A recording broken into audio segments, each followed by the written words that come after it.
Hello viewers, my name is Vivi Kali.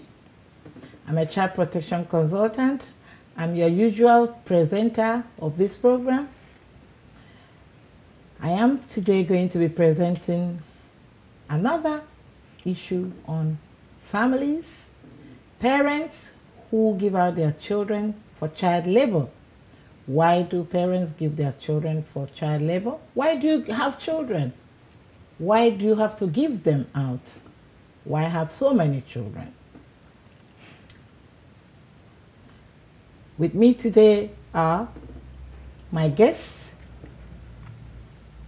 Miss Grace Omoren, a nursing practitioner. You're welcome.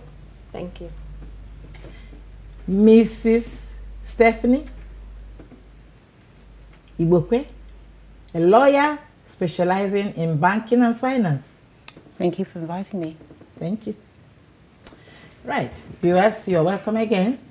Child and Society.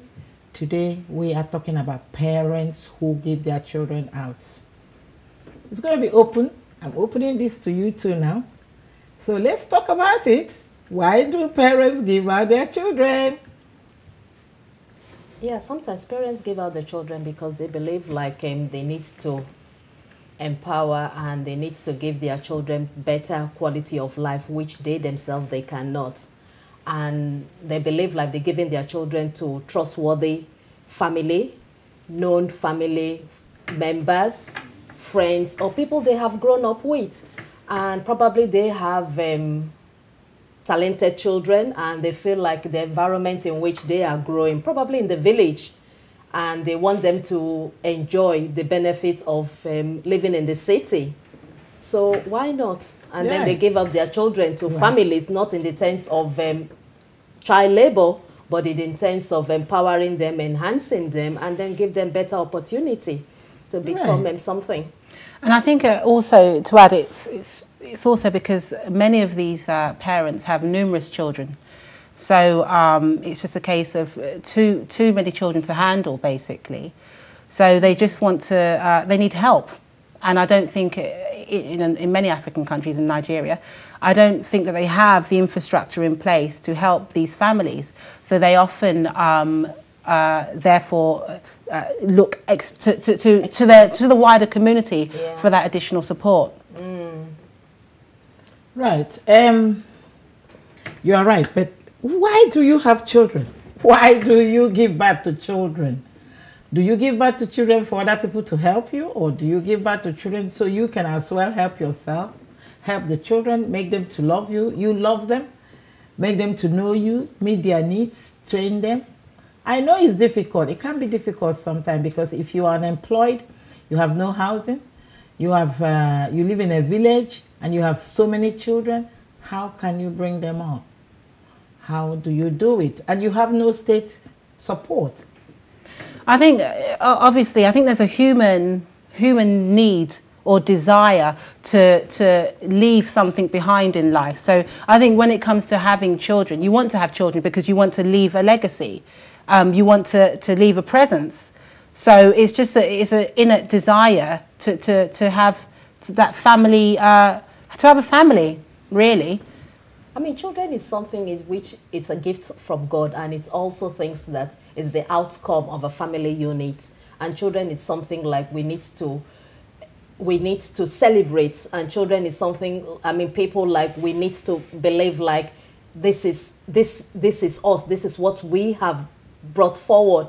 And having said that, if we come from a very low background and we believe like we cannot be able to give our children what we believe like they could be able to help them to become some professionals or to become something in life, then if we see our loved ones, our extended family, because from Africa, extended family is part of our culture, and that's what we do. You know, send our children to people we know, people will trust, people will believe like they would be able to give our children that better uplift, that step in life. And I see no reason why we can't do that. Would you, so you've given reasons why parents give their children out. You have given those reasons. But who do they give these children to? Do they really know these people? We know that some children who have been given out to live in the city, some of them are used as child labor. Some of them are made to suffer certain types of abuse, like sexual abuse, physical abuse. They do not allow them to go to school. Do they know? Do parents get to know the people they give their children to very well? Is there any assessment being done? Well, I think, like we mentioned earlier, it's they tend to give their children out to the wider community, so to relatives, maybe cousins or sisters, because they believe that by doing so, that they will be somehow, you know, doing the best for their child, so to speak. So, and agencies, some of them tend to give their children out to agencies as well. So, I mean, in those days, when we do give them to our loved ones, to relatives, you know, then we could say that the assessment is being done within the family context.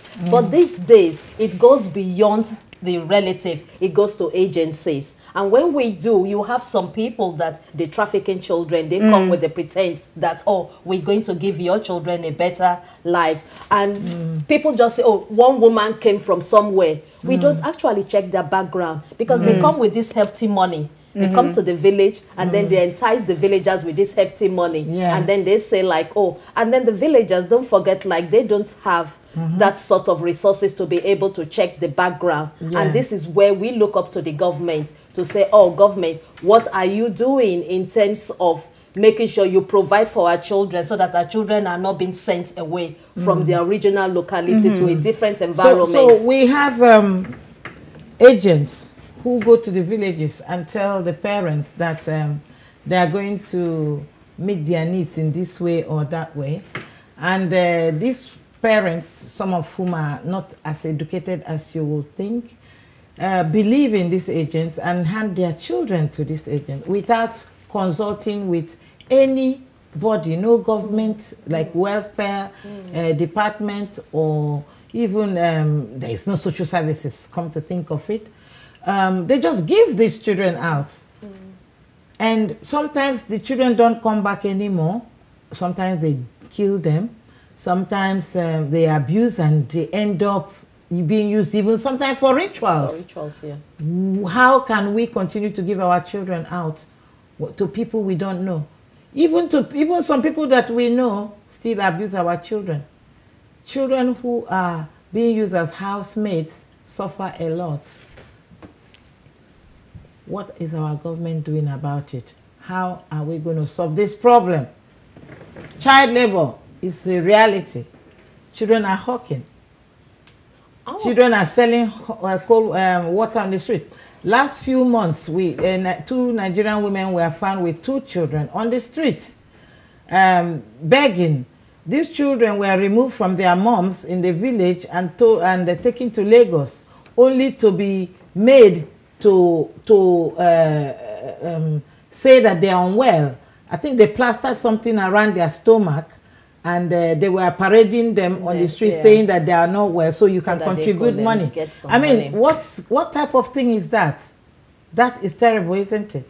I think it just goes to the heart of the question, which is why do we have the situation that we have? And it's lack of funding. The government needs to provide funding to low-income families so that they can support their children. If they support their children financially, if they're able to support their children financially, then it's less likely that they will then seek support from the wider community. It's less likely that they'll then refer their children on to relatives, you know, for domestic labour. Yeah, and then also the government should do a lot in terms of compulsory education for the children, because if the children are in school and they also have after school activities for them, then they would be able to occupy their time, and then they wouldn't be able to be laundering at home, where parents will feel like, oh, they need to be sent somewhere else where they will be able to occupy themselves. It is. I don't think it's about occupying themselves, keeping them busy. It's when you have too many children,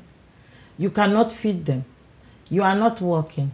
Your husband is not working. You know very little about the impact about where you are sending your children or what happens to them. You know very little about child abuse and all sorts of things that your child will be exposed to. you give your child out, isn't it?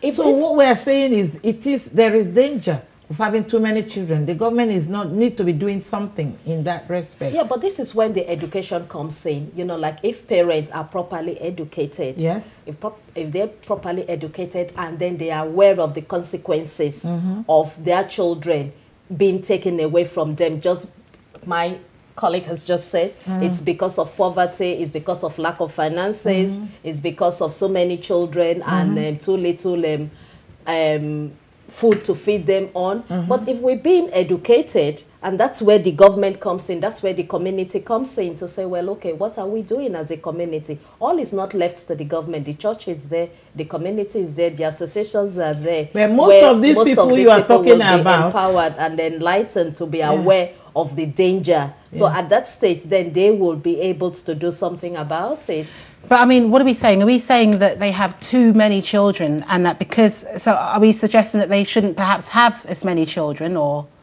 No, it's not about having so many children. It's about cautioning, you know, the amount of children in terms of giving the children quality and not quantity. Yeah, I understand. But then perhaps that then moves the argument to perhaps only those who have, you know, a reasonable income should be entitled to have more than, say, 1 or 2 children. And is that fair? And where does that go in terms of the human rights argument that everyone is entitled to a family? Everybody's entitled to a family, but everybody's also entitled to bring up their children in a more better way, to receive better education, quality life, and not being sending their children to other family where they are being maltreated and they don't have any way of measuring or even seeing how Checking. their children are getting Monitoring. on, or monitor the children, and the children don't even write to them to even There's say, no oh, system this in is what place. is going on. Yes, you Yeah. could have as many children as you want to, but be mindful, like the children you have, they should have the best and not being given to other people. But then again, where they believe that they are giving their children the best by sending them to distant relatives. So as far as they're concerned, they're doing the right thing. They honestly believe that they're going to expose their children to, say, city life, make them more aware, give them a better education. Okay. So they're doing what they believe is All the right. best thing for their The child. Yeah, we have heard so far that the parents have a reasoned argument to give their children out. But even so, we have responsibility towards educating parents, educating community, our communities, educating our leaders, educating our children in school, that it's not right for them to be given away to go and become a servant to other people. Why would you be a servant? You are a child. You've got your own needs. You need to eat. You need to sleep. To be a servant means you are serving another person with the person's household. You are put in a situation where you wake up first thing in the morning, as early as 6 o'clock in the morning, to make sure that there's warm water for your for whoever you are serving and their household, that they have hot water to have a bath, that they have water to get, you know, drink their tea. You make breakfast and you get them ready. They go to school before you get to have a bath and go to school. That is child abuse. If you are listening to this program right now and you have a child living in your house who is suffering like this, please remember you are actually abusing that child. The child has got a right to enjoy life just like your children is enjoying life.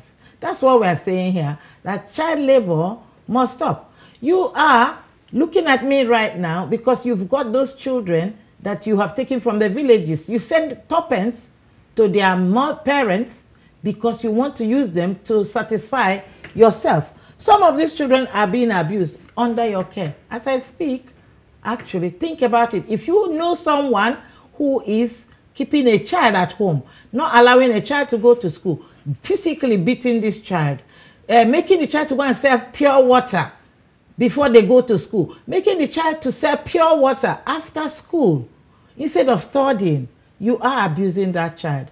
You are not doing a just work. Yeah, I mean, like Governor Godwin Akpabio Yes. of Akwa Ibom State, he's Yeah. a very good example. He is has indeed. said in his own state that no child could go and be given as child labor or go and do house servants or houses. There is no longer that sort of scenario that comes up. And I believe like we should take a good example from what Governor Godwin Akpabio of Akwa Ibom State is doing. He's doing a good job to that. That's a good example. My colleague just said it right now. It's a good example. I was just going to talk about it. Governor Akpabio, whatever you are doing, we from Child and Society are saying kudos to you. Every governor in Nigeria to take example of Akwa Ibom State, what you are doing. You are doing a very good job. You've reduced the likelihood of harm to children of Nigeria. You've made people to become aware of the impact of child abuse, sending your children to go and serve other people. It's having on the children and on the community. You have eradicated it for Akwa Ibom children. Thank you. Well done and God bless. We are saying to the rest of you, governors, please, do the same. We are supporting all of you. Do the same. We are saying stop child abuse that goes on when children from vulnerable homes are sent away to go and serve you. Why should they serve you? You need an adult, an able body to serve you, not a child who is still in need of nurturing, a child who is still in need of growing. Why deprive that child from an adult? Yes. Why do we want another group of set of people when they grow up, they resent the rich people because of the problems they've suffered? We know the growing problem in Nigeria today of young people who are out there. Some of them were house serving their masters, and at the end of the day, perhaps they were not even settled. They have no education.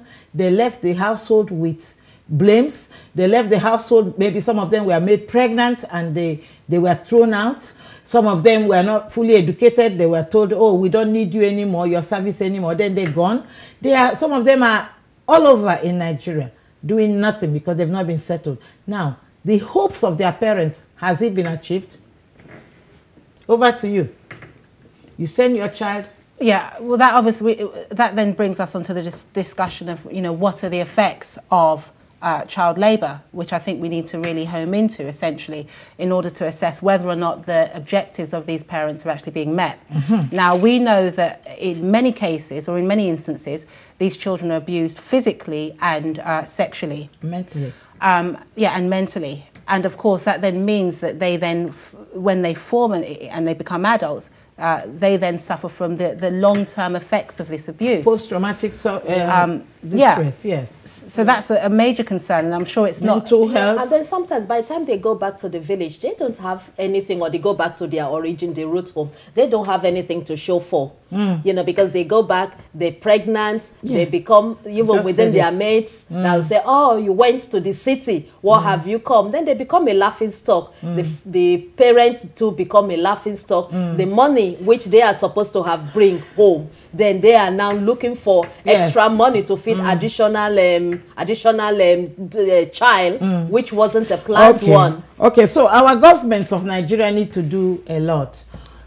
We need to be thinking about working closely with primary schools and secondary schools, working with local government welfare department, because we need to educate parents more, where the government need to not pay lip service to what is going on for people in the villages. I think we need to be having a register. Like immediately the child is born, then we need to keep a register of these children. So that when we keep a register, then we could monitor them, we could tag them and monitor them. And then from the midwives, then we have the like community services, workers, and then up to the stage in which the child becomes an adult. So this child, and that's where the community comes. We shouldn't leave all these things to the government. I mean, the community has a role in playing, and then they could be able to monitor these children. And then when the children are missing from there, then the parents will be held responsible. Where is your child? And then when we say parents having unnecessary financial gains, then we know that where is that child? That gains must have been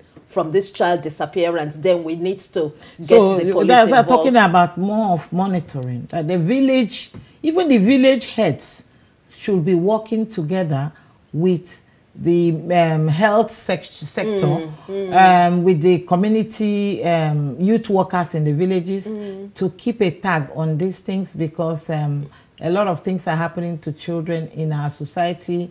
If we are unable to account for those who are going missing, we don't have a register of who is even who. We need to have a register of children under age 16 in every local government, in every to be aware, in every local government, so that we can keep a tab on what is going on for our children. Not only that, in terms of putting services in place, if you don't know the number of children that you have within this age range, how can you plan effectively for their educational needs, for their social needs, for their university needs? I think it's also important that these children know that there are services out there for them, because if they're not under the care of their biological parents, they need to be able to go to somebody else to discuss any concerns that they have. So it's important that they're fully informed of the services that they can have access to, so they don't feel alone. Yeah, they so don't that's feel really alone. important. And sometimes their parents can even force them. So if they know that these services are out there, so even when the parents start negotiating and then they hear of it, then they can easily go to these services and say, yeah, this is what is happening in my home, this is what is happening with my sister. I don't want to be the next victim. There are NGOs out there that work with parents.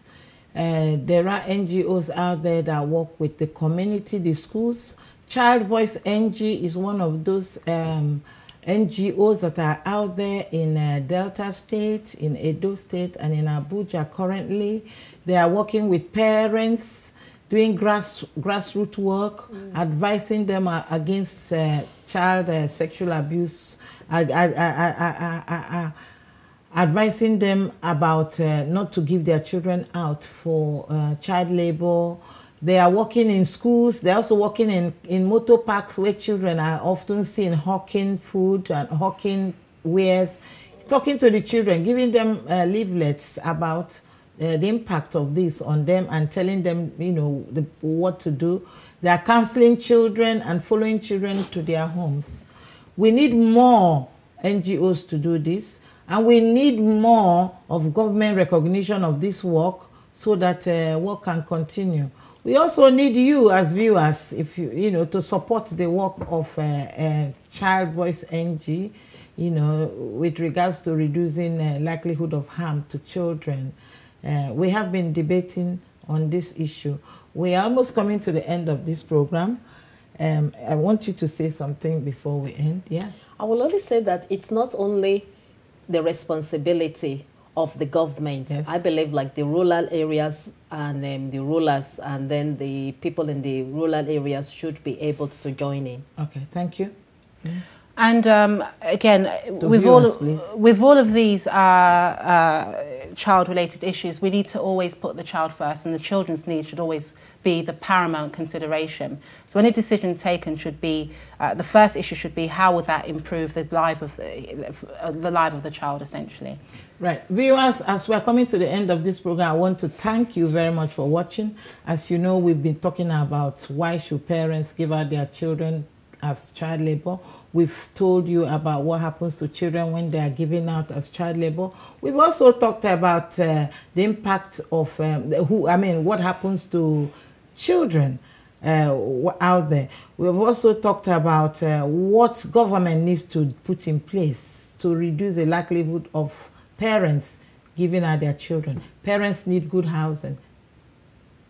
Thank you very much. We're coming to the end of this show. Thank you. Tune in next week. Tune in every Saturday from 11:30 to 12 in London and from 12:30 to 1 in Nigeria. We love you all. Please help us join hands and reduce the harm that goes on, that happens to our children. Help us help our mothers by supporting mothers. The little you give to them is helpful. Do not remove our children, and do not use our children as your home help. Use adults. Thank you. That's what I say to you. Thank you. Please take this message around. We want to put a stop. All governors should copy Governor. God's will